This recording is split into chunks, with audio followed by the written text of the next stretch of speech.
The galaxy was never quiet. Fleets moved from one star system to another, empires fought wars, and treaties broke apart as quickly as they were made. For centuries the balance of power shifted back and forth between great alien races. They thought they understood every danger in the stars. They thought nothing new could surprise them. But one night, far beyond their borders, a signal appeared. It was faint at first, like a whisper inside the deep void. A strange rhythm. A pulse. At first the alien scientists dismissed it as space noise, just background whispers from the universe itself. But then the signal grew stronger.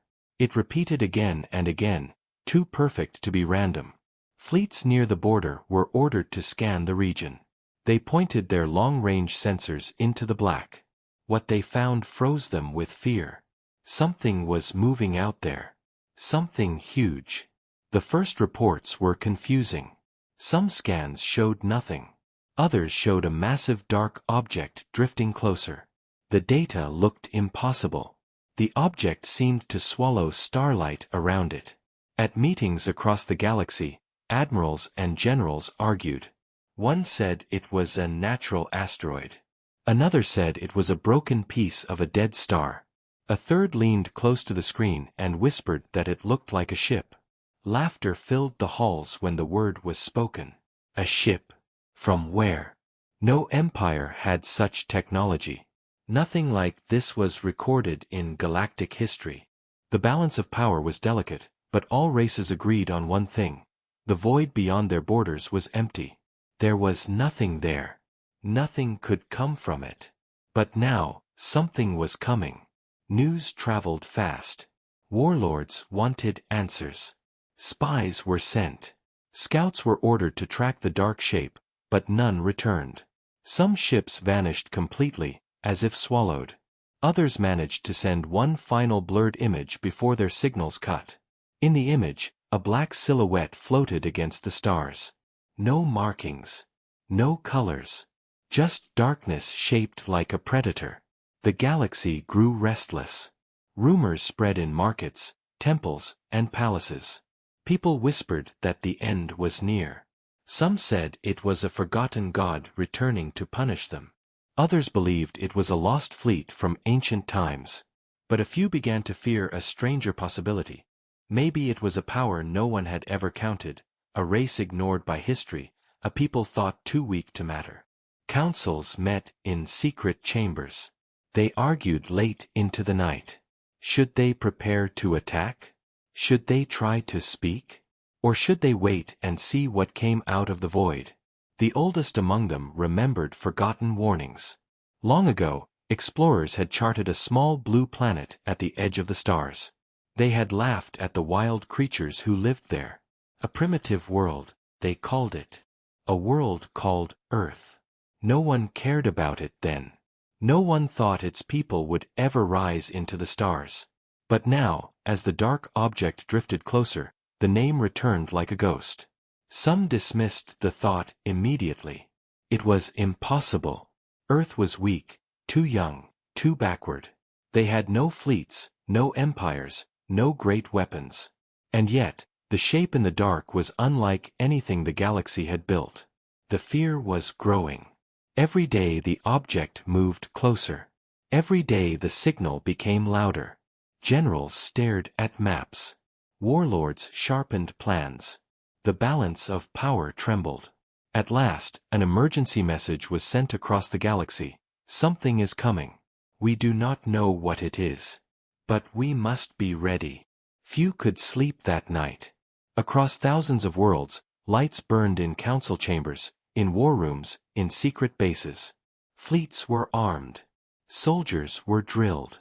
Leaders stared into the darkness with heavy eyes. The void had always been silent. The void had always been empty.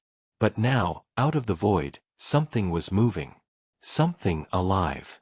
Something powerful. And though no one dared to say it aloud, all of them felt the same fear rising in their hearts. The stars had always belonged to them. But tonight, for the first time in centuries, the galaxy itself seemed to shiver.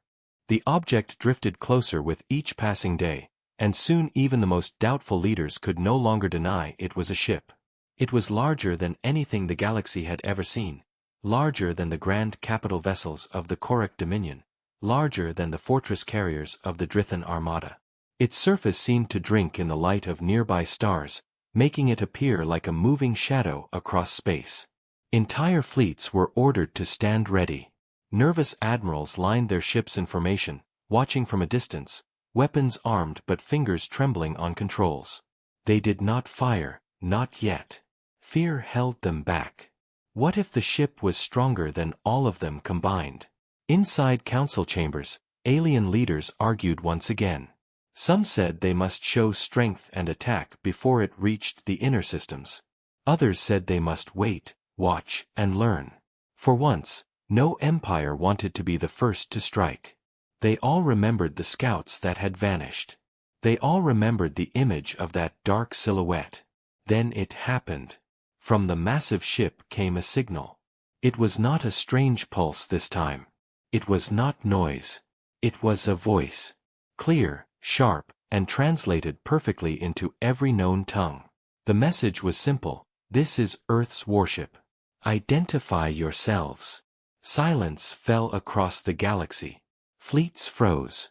Leaders stared at each other in disbelief. Earth. The small blue world at the edge of the charts? The one mocked and ignored? Many had even erased its name from records, considering it too weak, too unimportant to note. And yet, here was a ship from Earth, speaking with confidence, declaring its presence as if it belonged among the great powers. Some leaders refused to believe it. They shouted that it was a trick, a false flag, maybe another empire using the name of Earth to sow fear. Others sat in silence, their minds racing. Could this really be humanity? Could they have built such a warship in secret? On the border of the Void sector, where the ship had first appeared, alien commanders exchanged worried glances. The warship's voice repeated the message once more. This is Earth's warship. Identify yourselves. The tone was not hostile, but it was not weak either. It was steady, strong, and full of quiet threat. Some admirals felt their hearts squeeze tight. It was the kind of voice that came from a people who had survived storms, wars, and endless struggles. It was not the voice of arrogance. It was the voice of certainty. On one alien flagship, a young officer whispered to his captain, "If this is Earth, then everything we know is a lie." The captain did not answer. He only stared at the dark shape that filled their screens. The first reply came from the Korok Dominion. Their admiral laughed and sent a message back. "You are nothing but a shadow ship. We are the rulers of this galaxy. Leave now, or we will erase you." The humans did not answer right away. The silence stretched, cold and heavy. Then the voice returned, calm but edged with steel. "Your threats mean nothing. We will defend ourselves." That was the moment when fear truly spread. The Earth warship had not come to bow. It had not come to beg for recognition. It had come to declare its existence. Across the galaxy, civilians whispered in fear. Children asked their parents who these humans were. Old veterans remembered forgotten tales of wild warriors who never surrendered, of battles where humans had fought with claws and fire even when outnumbered. The myths had returned, and now they stood in the sky for all to see. Some alien commanders grew bold in their pride. They said one ship could not change the balance of power. One ship, no matter how large, was still only one. They demanded that the warship prove its strength or be destroyed. But in the back of their minds, they wondered, what if this was not the only ship? What if this was only the first? In palace halls, emperors paced. In military stations, soldiers trembled. The galaxy had lived for centuries in fragile balance, with old empires rising and falling, but nothing ever truly changed. Now, with a single voice from the void, everything was changing. Humanity had stepped into the stars, and they had chosen to reveal themselves not with diplomacy, not with weakness, but with a warship so powerful that even the bravest admirals hesitated to breathe in its presence. The message repeated once more, "This is Earth's warship. Identify yourselves." And this time, the galaxy listened in silence, trembling with the knowledge that the future would never be the same again. The galaxy had held its breath after the warship declared its name, but silence could not last forever, and silence was never enough for prideful empires. Among them, the Korric Dominion was the first to break. Their admiral, swollen with arrogance, refused to believe that one ship, even a massive one, could threaten his power. His fleet numbered hundreds of cruisers and carriers, enough to burn worlds and topple nations. To him, this dark ship was nothing but a bluff, an illusion meant to frighten the weak. With his voice echoing across the stars, he ordered his fleet to open fire. The first wave of plasma bolts streaked through space, glowing like falling suns, each shot powerful enough to shatter moons. The galaxy watched as the storm of weapons rushed toward the silent Earth warship. But when the fire reached its target, the impossible happened. The warship did not move. It did not evade. It simply allowed the attack to strike. Shields shimmered once, a faint ripple of blue light across its black surface, and then the storm was gone. Every weapon, every missile, every beam vanished as if swallowed by the void itself. Not a scratch remained. On the bridge of the Korric flagship, silence fell. Officers stared at their screens, their mouths dry, their hands shaking. "Impossible," the admiral hissed. "Increase power. Fire again." More shots filled the stars, brighter, stronger, endless, but the result was the same. The warship remained untouched, its dark form floating like a mountain that could not be moved. Then, at last, the Earth warship responded. A single light flickered at its side, small and quiet compared to the storm of fire that had filled the stars moments ago. For a heartbeat, many thought it was nothing, just a minor system activation. But then the light grew, brighter and sharper, until it became a spear of white fire that tore through space. The beam lanced forward, silent and unstoppable, and struck the center of the Korric fleet. Entire carriers exploded in one flash. Cruisers vanished without even leaving debris. In less than a breath, an entire fleet of hundreds was erased. Where once a mighty armada had stood, now only drifting dust and broken fragments remained. Gasps echoed across command centers across the galaxy. Admirals gripped their chairs so hard their claws broke. Emperors sat frozen, their mouths unable to form words. The Korric Dominion, feared for centuries, had just lost one of its strongest fleets in a single instant. The warship's voice returned, calm, cold, and merciless. "We warned you. We will defend ourselves." The words carried no joy, no anger, only certainty. It was the voice of a people who did not waste words, who did not seek glory, who simply acted. Across the galaxy, fear turned into panic. Traders shut down their routes. Soldiers whispered that no weapon could stop the humans. Civilians prayed to their gods. The balance of power was broken, shattered by a single shot. Some leaders shouted in rage, demanding revenge, but their voices shook.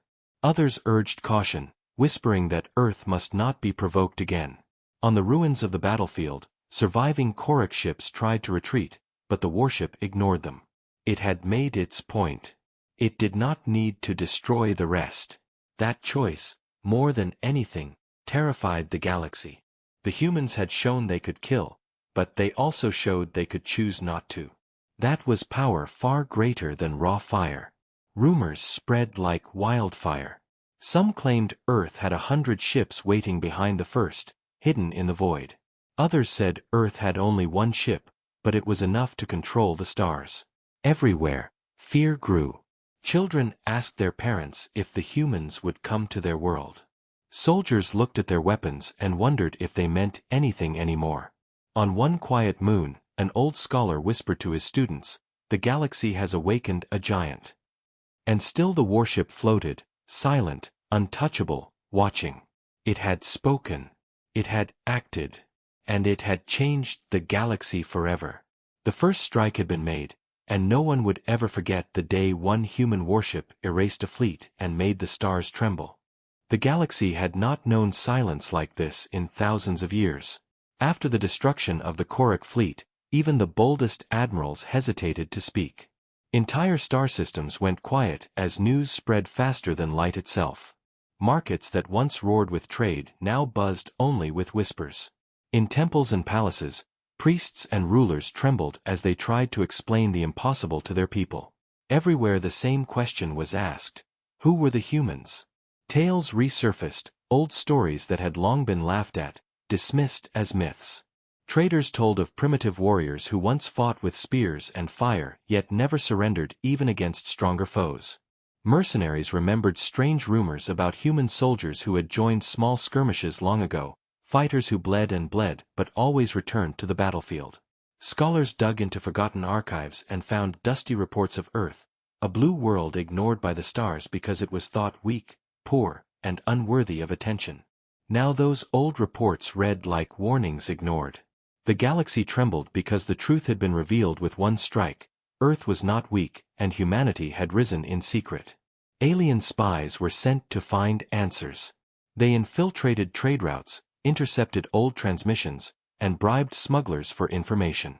What they discovered chilled them even more. No empire had armed Earth. No ancient power had gifted them weapons. They had done it alone. Without allies, without galactic support, humans had built a warship greater than anything seen before.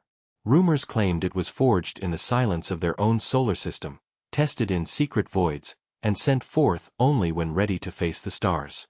The more spies uncovered, the more they feared. If this was only one ship, how many more could Earth create?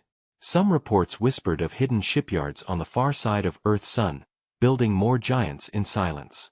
Others swore they had intercepted strange transmissions suggesting Earth had fleets ready to deploy. Fear grew with every rumor. In military bunkers across the galaxy, soldiers asked their commanders if their weapons mattered anymore. On distant farms, families looked to the stars and prayed that the humans would not come to their worlds. Leaders gathered in secret councils. Some argued that they must unite and strike Earth before it was too late. Others shook their heads, warning that such action would only bring doom faster.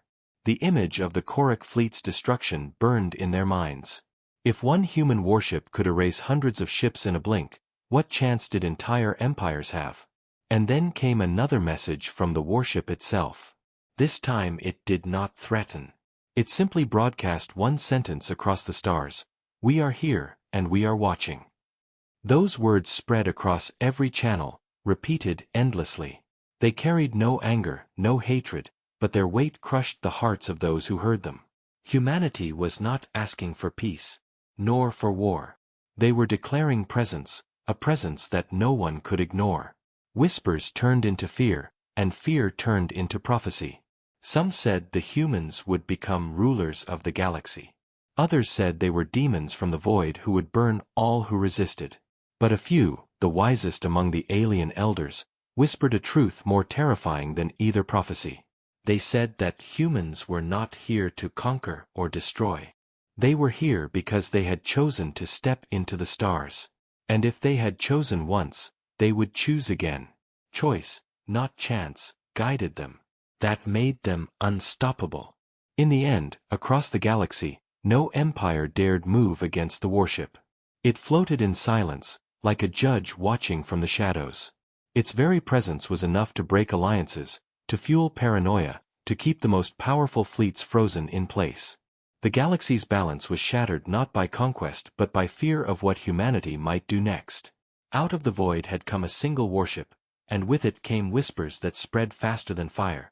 Whispers that told the galaxy that Earth had arrived and the future of the stars would never be the same again. The galaxy could not remain silent forever. After the warship destroyed the Korok fleet and after whispers of Earth spread through every system, the leaders of the great empires were forced to act. An emergency council was called, a gathering of the most powerful rulers, admirals, and warlords from every corner of the stars. They met in a vast station orbiting a neutral world, a place where once trade and diplomacy had flourished. Now the halls echoed only with fear and anger. Some leaders slammed their fists on the tables and shouted that Earth must be destroyed before it was too late. They argued that one ship was only the beginning, that behind it lay a hidden fleet waiting in the dark. They claimed that if humanity was not stopped now, they would rise and take the galaxy by force. Others shook their heads and spoke in low voices, warning that an attack would only bring ruin. They reminded the council of what happened to the Korak Dominion. Hundreds of ships erased in a single flash, their wreckage still drifting as silent graves. "If we strike," one elder said, "we will share their fate." But prideful voices refused to be silent. The Drithan Armada's warlord roared that no empire could live under the shadow of fear. "If we kneel to earth now," he spat, "we kneel forever." His words struck chords in many hearts, for no ruler wished to admit weakness. Yet others argued that perhaps kneeling was the only way to survive. Perhaps, they said, it was wiser to offer peace, to bow and accept humanity as a new power among them. The debate grew louder, heated, dangerous. In one chamber, an admiral of the Sorin League whispered to his peers that the humans must be studied, not fought. "If we learn their secrets," he said, "we can match them. We can build what they build. But first we must survive long enough to try." His words spread quickly through the council like smoke. Secret thoughts began to form in every leader's mind. Could they steal the knowledge of Earth? Could they send spies to discover the technology behind the warship? While public speeches grew louder and angrier, behind closed doors new plots began. Some leaders quietly ordered their intelligence forces to prepare. Others began to plan alliances, not to unite against Earth, but to gain favor in case Earth truly became the new ruler of the stars. The galaxy was no longer debating only about war or peace. They were debating survival, pride, and betrayal.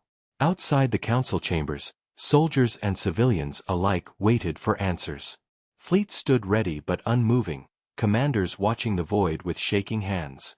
Merchants whispered that the galaxy would split apart before any decision was made. In marketplaces, common people argued just as fiercely as their rulers. Some shouted that humanity was a demon force that must be destroyed before it spread. Others cried that humanity might be a savior, a shield against the endless wars of the empires. In the middle of this storm, the warship itself remained silent, floating in the dark like a predator waiting to strike or a guardian watching over prey. Its silence was worse than threats. Every moment it remained still, the fear grew heavier. Every moment it refused to act, the empires felt more uncertain. At the peak of the council debate, when voices had grown so loud they threatened to break into violence, the warship spoke again. Its voice carried across every channel, reaching every council member, every fleet, every world. "We did not come to destroy you. We came to remind you that Earth exists. If you strike us again, we will answer. If you leave us in peace, we will leave you in peace." The message was short, calm, and final. For a long time after it ended, the council sat in silence. No one dared speak first. The leaders stared at each other, fear battling pride in their eyes. Some clenched their fists, desperate to fight. Others lowered their heads, already broken. The great debate had no victory, only fear. And as the council broke apart and rulers returned to their ships, the galaxy realized the truth. The balance of power was already gone. No alliance, no fleet, no plan could erase what had happened. Earth had spoken, and the stars trembled. Now the only question that haunted every mind was simple and terrifying. What would the humans choose to do next? The council had ended in chaos, but the galaxy's eyes turned once more to the silent warship drifting in the void. Worlds trembled under the weight of waiting, not knowing whether Earth would strike, vanish, or demand submission. Fleets stayed on alert, but commanders hesitated to move a single ship too close, fearing it might trigger destruction. In this tense silence, humanity finally broke its own. A new message came across every channel, but this time it was longer, slower, and heavy with meaning. The voice was calm but carried a force that none could ignore. "We are from Earth," it began. "Long ago we were forgotten, ignored, cast aside by your empires. You believed us too weak, too primitive, too far to matter. But time has passed and we endured. We rose from ashes, we built with our hands, and we learned to survive where others would have died. Do not mistake silence for weakness. Do not mistake patience for surrender." The message spread like fire. Civilians on distant worlds wept, Soldiers clenched their fists, and rulers felt their pride bleed away. The humans were not begging for recognition, they were demanding it. And with every word came the unspoken reminder, they had the power to enforce it. The message continued, "We do not come to conquer. We do not come to enslave. We come to take our place in the galaxy. But know this, if any empire seeks to strike us again, if any dares to test our resolve, we will answer with all that we have built." The Korak learned this truth. Do not force us to teach it again. In markets, people stopped what they were doing to listen. In military stations, officers froze as the words echoed through the halls. Even in the hidden chambers of rulers, advisors looked at each other in silence. Humanity was not hiding. Humanity was announcing itself as a power among powers, and the galaxy was being told to choose war or uneasy peace. Yet the message did not end with threats. The voice softened and spoke of alliance. We know war. We know suffering. But we also know rebuilding. We offer knowledge, trade, and peace to those who stand with us. We offer friendship to those who do not raise arms against us. Earth does not seek the galaxy's destruction. We seek a future where no world is crushed beneath another's boot. Stand with us, and together we will shape that future. The words left the galaxy divided. On some worlds cheers erupted, especially among the smaller nations long oppressed by great empires. They saw in humanity a chance to break free, a protector who might end centuries of domination. On other worlds leaders raged, calling the message arrogance wrapped in honeyed words. They demanded their fleets prepare for war, unwilling to bow to a species they once mocked as nothing. The warship itself remained motionless, its dark hull a constant reminder of what was at stake. No new weapons fired, no sudden strike came. It waited, as if daring the galaxy to make the first move. The suspense became unbearable. Rumors spread that Earth had more ships hidden in the void, that the one vessel was merely a messenger of a greater storm. Some whispered that spies had already found traces of massive construction yards in the shadows of distant stars. Others claimed the warship itself was only a fragment of something even more terrifying. The galaxy's balance shifted each passing hour. Alliances that had held for centuries began to crack. Old enemies reached out to each other in secret, driven not by trust but by fear of humanity. Meanwhile, the smaller powers sent hidden signals toward Earth, desperate to be seen as allies before it was too late. In one distant system, a single frigate dared to send a reply. Its captain, speaking not for any empire but for his people, sent a message into the void, "We will stand with you." No one knew if Earth even heard it. But the act itself sent ripples through the stars. If one dared to answer, others might follow. And in that moment, the galaxy realized that humanity had not only broken the balance of power with weapons, but also with words. The warship had become more than a threat. It had become a choice. Peace or war, alliance or destruction. And as the void held its breath, every world, every empire, every ruler was left with the same terrible question. What answer would they give to Earth? The galaxy did not have to wait long for an answer. From the outer rim, in a system known for its restless warriors, the Drithan Armada made its move. Their warlord had been among the loudest voices in the council, and his pride could not allow silence any longer. To him, Earth's words were poison, sweetened with false promises. He believed the warship was bluffing, or worse, that humanity hoped to frighten the galaxy into surrender without a fight. And so the warlord gathered his fleets, not in secret, but in open defiance. Hundreds of warships blazed their engines toward the void where the Earth vessel drifted. They carried banners of war, their channels filled with threats and curses. The galaxy held its breath as the armada moved, and even those who despised the Drithan's arrogance whispered prayers, for all knew what might happen. In markets and homes, people crowded around screens. Soldiers in garrisons froze before their duties. Across the stars, billions of eyes turned toward a single confrontation. The Drithan warlord himself sent a message before battle began. His image appeared, tall and armored, his voice like thunder. "We are not slaves. We do not bow. You speak of peace, but we see only chains.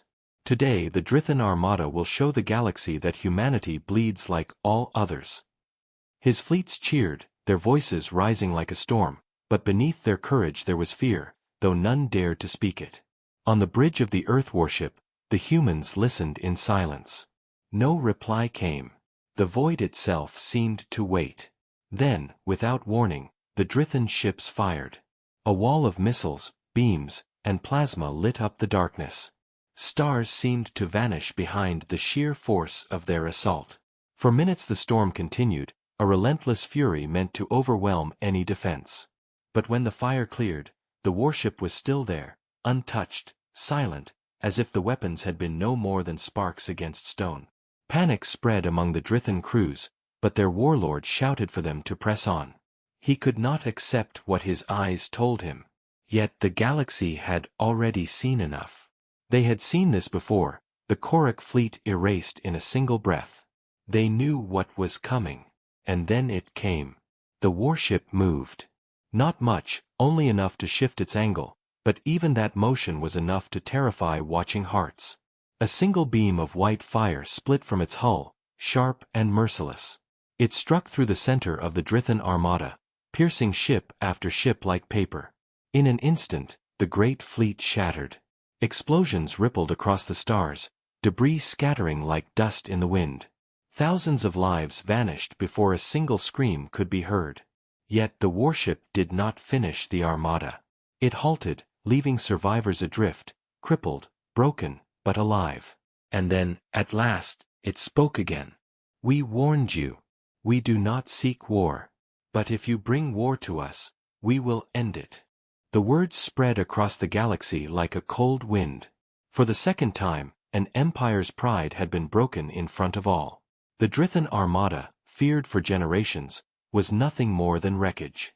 On their homeworld, riots broke out. Families wailed for the dead.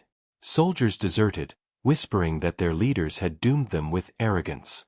Across other worlds, rulers grew pale with terror. The lesson was now undeniable. The Korak loss had been dismissed by some as chance, a trick of surprise. But two fleets destroyed, both powerful, both erased in moments, this was no accident. This was power that none could match. And yet, some saw hope. On smaller worlds, people cheered. They saw in humanity not just destruction but mercy. The warship had spared the survivors. It could have annihilated all, but it chose restraint.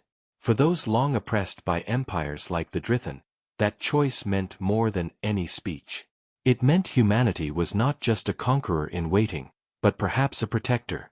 Rumors spread that delegations were preparing to contact Earth in secret, offering alliance.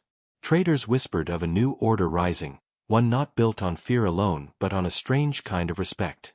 But fear still outweighed hope. The great empires, their pride bleeding, now whispered of unity. If Earth could erase fleets so easily, perhaps the only way to survive was to unite and strike together. In hidden chambers, rulers spoke in desperate tones, plotting alliances they once swore would never happen. For the galaxy had been given its first answer, and it was drenched in fire. The humans had shown mercy, but mercy did not erase terror. As the Drithan wreckage drifted silent in the void, the galaxy trembled once again. The warship floated, black and silent, its voice fading into silence. It had answered, and now the galaxy had to decide. Who would stand with Earth, and who would dare to stand against it?